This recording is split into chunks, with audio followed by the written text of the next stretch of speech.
So chapter 4, section 2, we're actually going to get into like what functions are. And functions are going to be something that comes up like a whole bunch as you go through and do more math. It's actually the title of the chapter. I just looked. So, but before we can get into functions, we're going to talk about relations. And relations are really just going to be like a relationship between two variables. So a relation, I'm going to officially say here, it's a set of ordered pairs. So a set of ordered pairs. And I know that that's what I wrote in the next thing. Sorry, it's kind of the same thing. But a relation is going to be basically groups of like pairs of numbers. So you could look at these a bunch of different ways. That's why I have my example 1, example 2, example 3, example 4. But one way is they'll use the curly brackets, these things here, which in math stands for the set whose members are. We want to put some points in there. So my first point is just going to be 1, 2. So put it in parentheses so you know it's a point. Then do a comma, then another point, maybe it'll be like the point 3, 4, then a comma, and then maybe I'll make my last point be 5, 6. So not really creative, but end it with a curly bracket. So we have the set whose members are the points 1, 2, 3, 4, and 5, 6. Good? Cool. We could look at those same 3 points on a graph. And you could try to do like a really nice graph. You could kind of do like a chintzy job. But if we wanted to do those, my x values have to get up to 5. So maybe I'll do like 1, 2, 3, 4, 5. Maybe should have started at 0, but maybe my y's I'll start at 0. We need to go up to at least 6. So I'll put in a 6. 3 is right in the middle. But anyways, if we were to go through and do those, my points would look something like this. I have the point 1, 2 would be right about there. Do you agree? Then the point 3, 4, this would be my 3. So over 3, up 4 gets me there. And my last point is going to be over 5, up 6. So we'd have 3 points, something like that. Reasonable? If you did it right, they should actually be in a straight line for this example, but not necessarily for all examples. Data table, you could go with the horizontal one so it fits better. You could go with a vertical one. We have x and y. And we had our 3 points. So the first point is 1, 2. Second point is 3, 4. And third point is 5, 6. We okay on those? So that's all review. I think the mapping diagram might be new. Does that it all sound familiar? What a mapping diagram does, and they're not real common, but they put all the x values over in like one column. So I'm going to put an x underneath it. And in there I'm going to write the numbers 1, 3, 5. So if you want to copy that down a second. Then leave a little space, then you really have like an identical type of thing over here for the y values. And the y values are 2, 4, and 6. So now we have all the x's, we have all the y's, and what they do is they put an arrow in between to show which x's are paired with which y's. So in this one we have the x as a 1 is paired with y as a 2, so they do an arrow like that. And then we have the point 3, 4, so we do an arrow from the 3 and the x to the 4 and the y. And then we have an arrow between the 5 and the 6 for the point 5, 6.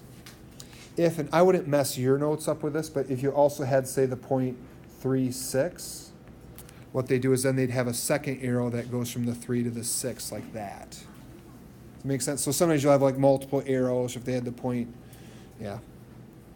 I'm going to get rid of that extra thing just so it matches my other ones, but kind of makes sense? Cool.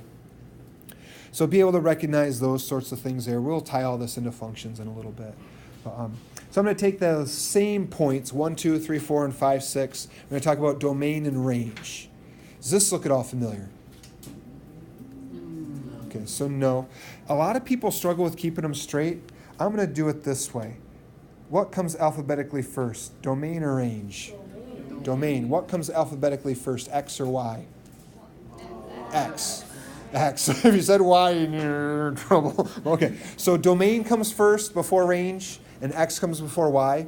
So the domain is going to be paired up with the x's, range is going to be paired up with the y's. So domain is all of the x values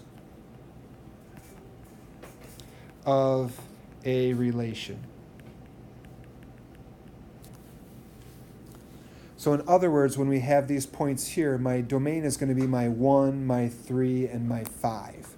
So I'm going to take, so example 5, what's the domain? I'm going to put the little curly bracket so it says the set whose members are, and then a 1, comma, 3, comma, 5. Because that's going to be all the different x values that are covered by those 3 points. And now for the range, maybe I'll do range in kind of this orangish color. So range is going to be all the y values of a relation. So my y values were 2, 4, and 6. So for example 6, what's the range of those points up above? You do this curly bracket saying the set whose members are 2, 4, and 6. So 2, comma, 4, comma, 6, and then end the curly bracket. Domain and range. So domain, all the possible x values. Range, all the possible y values. Still good? Now it's possible that instead of being able to list all of our points, like listing 3 points, we'll have a graph.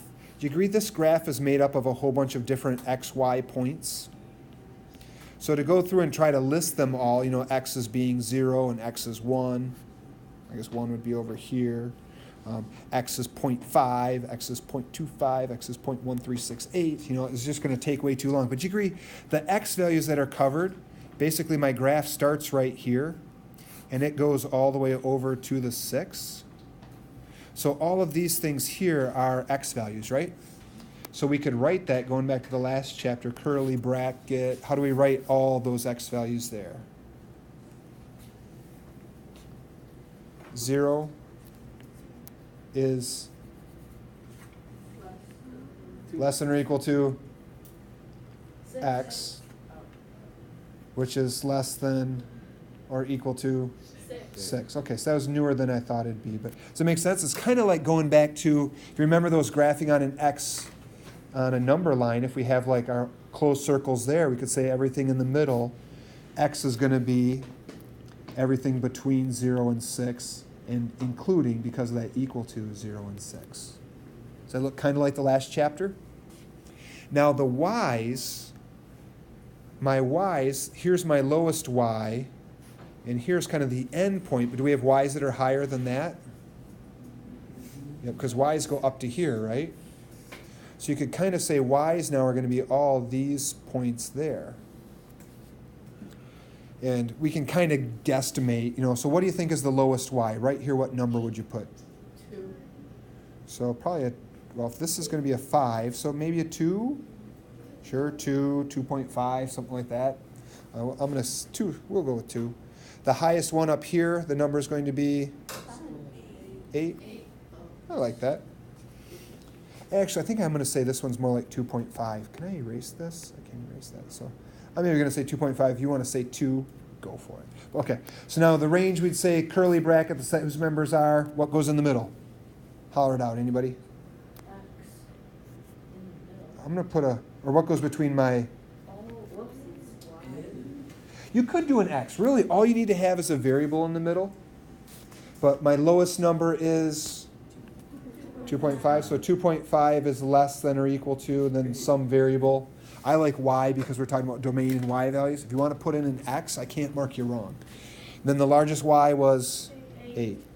So we're saying the variable, the unknown things are everything between 2.5 and 8, including endpoints. You don't have to flip back to page 1 if you already flipped on, but if we're looking at these other things here, domain is going to be whatever's here in a mapping diagram. Range is all of these, right? Or for a data table, domain is all the x's, range is all the y's. You can get them that way too. All right, so now if we turn the page, now we get into functions.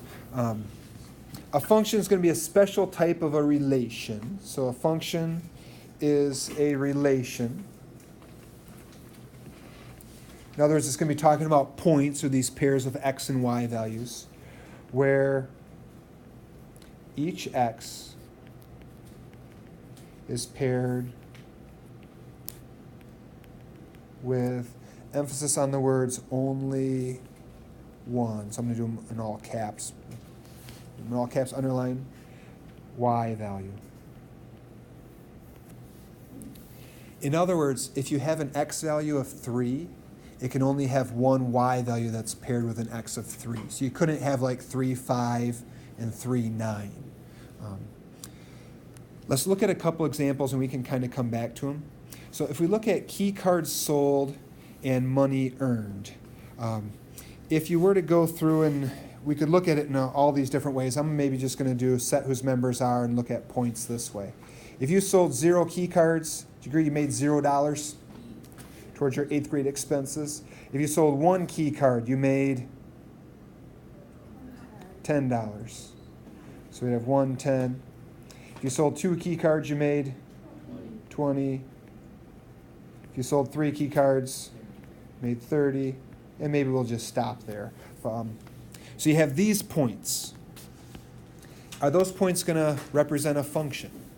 Well, you just go and say, well, is each x value paired with only one y value? So here in x is 0, it's paired with 0. Do you have a 0 something else anywhere else? Nope. 1 is paired with 10. Do we have a 1 anything else? Nope. 2 is paired with 20. We don't have like a 230 or a 280. And 3 is paired with 30. So this one here is a function. So yes. So it's a function.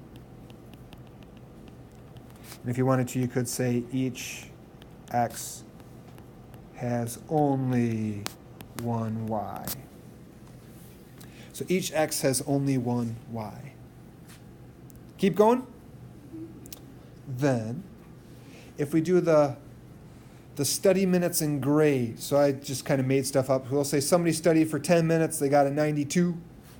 Another person studied for 60 minutes, they got an 87. Another person studied for 10 minutes, they got 100. Another person 15 minutes, they had a 96. Function, not a function. Because, And x has 2 y's. yep. When x is 10, there's 2 different y values, so it's not a function. So not a function.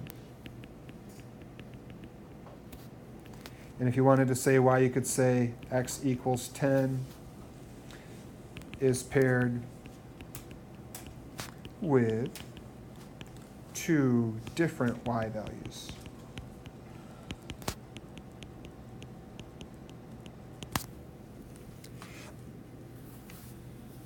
I'm going to get a little sidetracked a second. Often on the quiz or on the test, I ask people to define what a function is. And people take that definition from up here at the top, and they change it to say no x value is repeated. If I were to take this last example and say scribble out this, I wouldn't mess up your notes with this, but make that a 92. Now technically I have x being 10 being repeated, but is it a function now? Yeah, because it's still only one y. Because there's only one y value for that x value. So it's not enough to say no x value is repeated. It has to be no x is paired with more than one y. Okay, if we jump down to this next one, example 10. Function, not a function? Function, nice. So it's a function. Because, I mean, you could kind of check it. Is an x value repeated? And no, so then it has to be a function. But you could look and see, well, if an x was repeated, is it paired with 2 different y values? And it's not.